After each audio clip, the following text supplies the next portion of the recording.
Энэ бүлэг хичээлдээр бид бүтээцийн хааны талаар авч үзэх болно. Нэн түрүүнд бүгдээрээ зурах багцуудыг хэрхэн ашиглахыг авч үзье. Учир нь эдгээр багцууд нь бидэнд дан ганц бүтээцийн хаан гэлтгүй, дан норуу, деталь зураас зурах гээд олон тооны элементүүдийг үүсгэхэд ашигладаг байгаа. Бүгдээрээ жишээ болгоод detall line багцаа сонгоё. Ингээд Modify Place Detall Lines Contextual tab-ын Draw panel дээр байршижгүй эдгээр багцууд нь зурах багцууд юм. Энэ нь таны сонгосон багцаас хамаарат өөр сонголтуудтай байдаг. Гэхдээ ашиглах арга барилын хувьд яг ижил байгаа. Нэн түрүүнд бүгдээрээ үлдмэл сонголт болох line-ыг авч үзье. Та зураас зурахын тулд статус барынхаа зөвлөгөөг давж болох юм. Зураасынхаа эхний цэгийг товшрыг шаардаж байна. Харин одоо төслийн цэгийг сонгохыг шаардаж байна. Бид үргэлжлүүлэн зураас зурах боломжтой байна.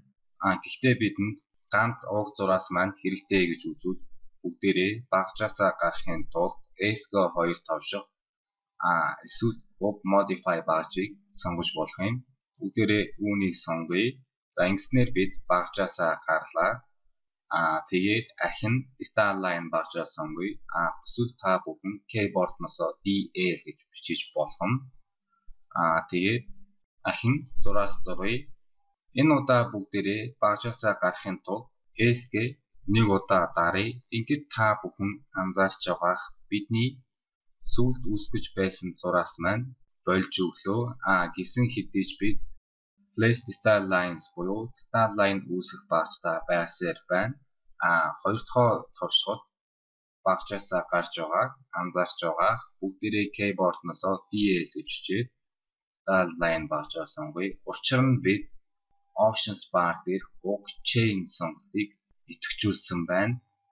Бид уг сонголтын тусламжтай эхлэл төслийн цэгийг хооронд нь холбох замаар маш олон тооны зураасуудыг үргэлжлүүлэн зурах боломжтой байгаа.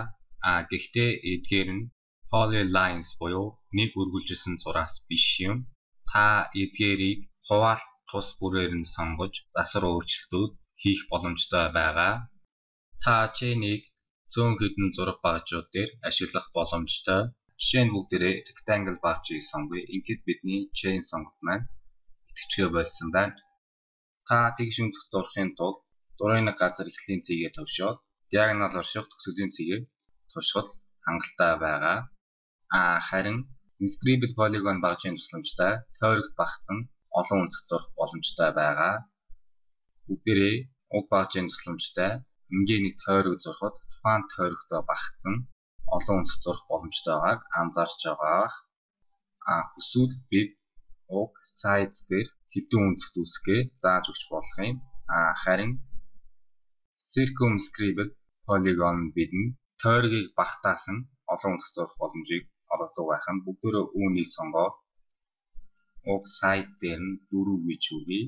Тэгээд майдл дурын газар ихний цэгээ төвшөөд тойргоо зуръя. Ингэхдээ бид луныхон курсорыг эргүүлэх замаар тухайн өнцгүүдийг хэрхэн байршуулахыг заах боломжтой байна. Бүгдээрээ 90 градусаар босоод ороход контраст төрс зурж өглөө. Мөн бид circle багцын тусламжтай тойрог зурах боломжтой байгаа. Мөн та start and radius arc багцын тусламжтай arc зурах боломжтой байх нь бид уг багцыг сонгоход chain сонголт маань идэвхж байгааг анзаарч байгаа. Энэ нь бидэнд үргэлжилсэн аркуудыг үүсгэхэд туслах юм. Жишээ нь бүгдээрээ эхний цэгээ сонгоод төслийн цэгээ сонгоод аркийнхаа радиусыг зааж өгье. Тэгээд майдл дурын нэг газар төслийн цэгээ сонгоё. Учир нь бидний эхний аркийн маань төслийн цэг, хоёр дахь аркийн маань эхлэлийн цэг болж байгаа. Одоо бүгдээрээ холгоныхон курсорыг үзүүлэх замаар аркийнхаа радиусыг заая. Ингээд бидний өмнө үүсгэсэн арктай маш цэвэрхэн уусаж snap хийж байгааг анзаарч байгаа. Энэ үед нь маус нэгээ товшиж өгье. Хүсвэл та уг chain сонголтыг идэвхжүүлсэн байж байгаад line багцаас сонгох замаар хослуулан зурах боломжтой гэдгийг анхаараарай. Мөн бүгдээрээ уг ellipse багцын тусламжтай зөөн дүрс зурах боломжтой байгаа. Ингийн тулд төвийн цэгээ сонгоё. Тэгээд хэвтэй чиглэлийн уртыг заая. Дараад нь та босоо чиглэлийнхаа уртыг зааж боломжтой байгаа. За ингэснээр бид 100% дүрс зурх боломжтой юм. Харин уг partial ellipse нь бидэнд хагас 100% дүрс буюу уг ellipse-ийн маань талыг үүсгэхэд туслах болно. Мөн бид эдгээр цэнхэр өнгөтэй багжуудын тусламжтай одоо байгаа зурагсуудыг үргэлжлүүлэн зурх боломжтой гэдгийг анхаараарай.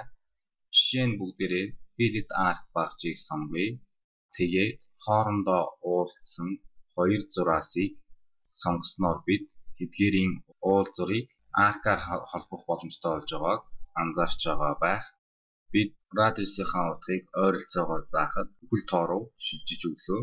Энэ нь бидэнд тустай байгаа.